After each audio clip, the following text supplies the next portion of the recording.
तो भैया धर्मेंद्र प्रधान का इस्तीफा मांग रहे थे युवा, तो वो राष्ट्र विरोधी थे, चीन और पाकिस्तान मिलकर उन्हें फंड दे रहा था, ऐसा गोदी मीडिया कह रहा था। फिर बात आ गई अमित शाह पर, जो पिछले हफ्ते भर से ज्यादा का वक्त बीत गया है, संसद जाते लेकिन सदन नहीं जाते। एज पर था गोदी मीडिया कि वो संसद तो जाते लेकिन सदन क्यों नहीं जाते, जिन्हें हर सवाल का जवाब देना बड़ा आसान लगता है। इतनी अच्छी सरकार चला रहे हो, चले जाओ, लेकिन नहीं, वो भी देशद्रोही हैं, राष्ट्र विरोधी हैं, जो इस्तीफा मांग रहे हैं अमित शाह का। और अब नितिन गडकरी बड़ी राहत में थे कि कम से कम ये पूरा मामला डाइवर्ट धर्मेंद्र प्रधान से होकर अमित शाह तक पहुंच गया। अब उनके बारे में कोई बात नहीं कर रहा, लेकिन हालत हो गई है खराब।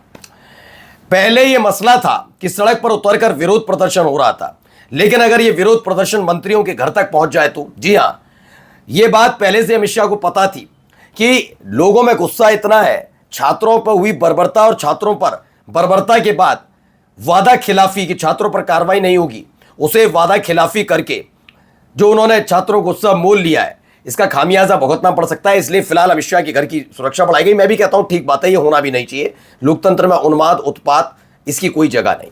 लेकिन एक मंत्री जी घिर गए, उनके घर पर टूट पड़े लोग। हालत क्या है आपको दिखाऊंगा। पुलिस बेचैन नजर आई कि इस भीड़ को रोका कैसे जाए। हालात बेकाबू हो गए। मसला न देश की कानून व्यवस्था से जुड़ा है और न ही छात्रों के भविष्य से। तो आखिरकार इन मंत्री जी ने गलती क्या कर दी थी, वही आपको दिखाने जा रहा हूं। जो बहुत खुश हो रहे थे, अब बेचारे हैरत में है कि घर कैसे जाऊंगा। घर के बाहर तो इतने लाखों की तादाद में भीड़ जमा है। नमस्कार, मैं हूं प्रज्वल गौतम और आप देख रहे हैं टाइम्स एक्सप्रेस। ये देखिए हालात, देखिए क्या हो रहा है यहां पर। गुस्सा, ये देखिए,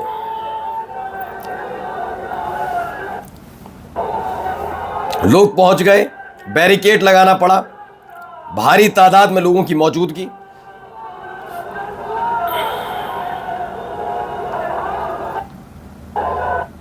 तो यहां पर लोगों की मौजूदगी है। दरअसल ये नितिन गडकरी साहब का नागपुर वाला घर है, जिस पर लोगों को गुस्सा फूट पड़ा और वहां पर इतने लोग पहुंचे। आगे देखिए वीडियो, इसी में देखते चलिए।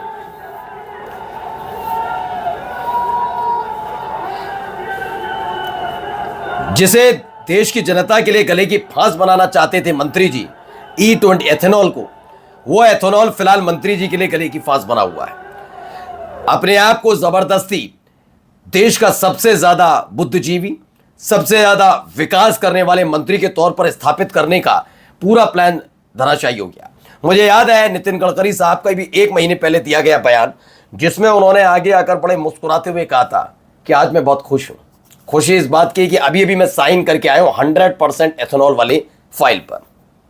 एथेनॉल किसमें मिलाया जाता है? सड़क पर नहीं, पेट्रोल में।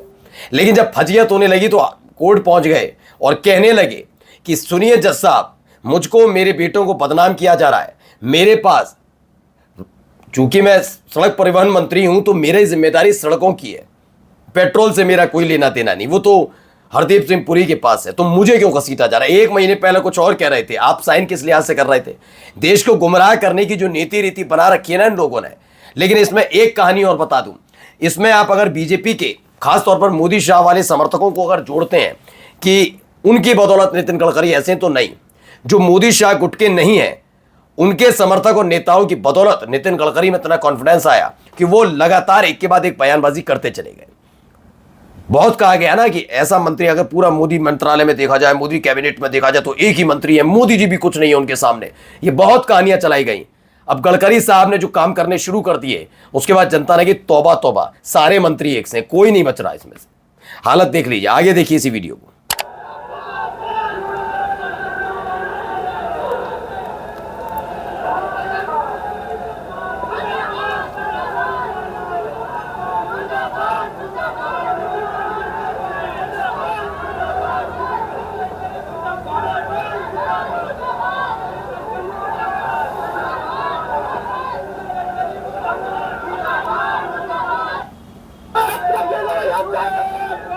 तो लगातार ये E20 पर बवाल, गडकरी के आवास के बाहर ये हंगामा होता हुआ नजर आया है।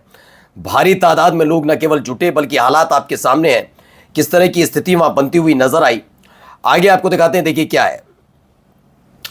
एक और वीडियो इससे जुड़ी हुई है, ये देखिए कैसे लोगों में गुस्सा है। तो ये हम देख सकते हैं, युवा मोर्चा भाग के आगे बढ़ रहा है बैरिकेडिंग की ओर। और ये काफी आक्रोश से बैरिकेडिंग को हद करके नितिन गडकरी के वाड़े की ओर बढ़ रहा है। इनका बच्चा कड़वा है, नितिन गडकरी कड़वा है। तो गाली गलौच भी की जा रही है, लगातार ये नाराजगी, कह रहे हैं उन्हें पीटा जा रहा है, घसीटा जा रहा है, ये आपके सामने है। लोगों में नाराजगी है, यूथ कांग्रेस के लोग हैं। लिखा है नागपुर में युवा कांग्रेस ने किया नितिन गडकरी E20 गड़बड़ी के घर का घेराव। अपने बेटे के धंधे को सातवें आसमान पर पहुंचाने के लिए जिस तरह जनता की गाड़ियों को पाताल में धकेला जा रहा है, उसे बर्दाश्त नहीं किया जाएगा। E20 के खिलाफ युवा कांग्रेस का ये संघर्ष और अब तेज हो गया और तेज कर दिया गया। ऐसा दावा है कि क्या क्या वहां पर हुआ आपके सामने मैंने इसीलिए रखा कि हालात बिल्कुल हाथ से बाहर निकलते हुए नजर आए। आगे देखिए, अब इसमें एक और वीडियो निकलकर सामने आई है। बार बार मैं इसलिए ये वीडियो देखूं, नारेबाजी न केवल नितिन गडकरी बल्कि नरेंद्र मोदी साहब के खिलाफ भी। और खास बात क्या है इसमें वो बताऊंगा, लेकिन फिलहाल देखिए।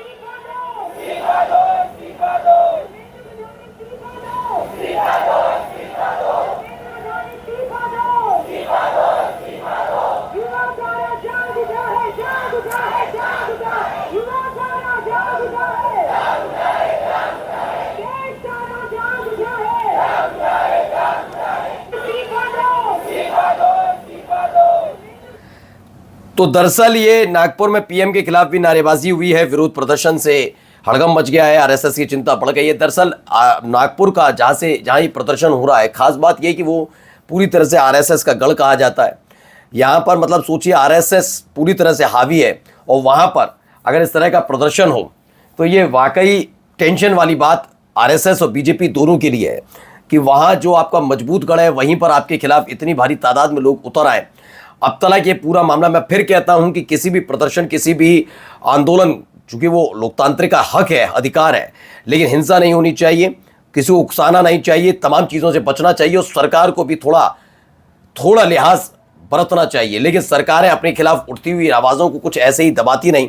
नितिन गडकरी कल तक बहुत खुश थे, मतलब खुशी इस बात को लेकर खास तौर पर थी कि भैया धर्मेंद्र प्रधान के इस्तीफे से शुरू हुई कहानी बर्बरता छात्रों पर हुई, और मामला धर्मेंद्र प्रधान से शिफ्ट होकर सीधे अमित शाह पर पहुंच गया है।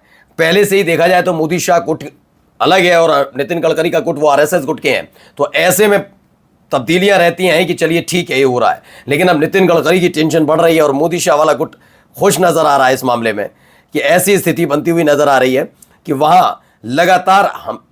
लगातार विरोध प्रदर्शन हो रहा है।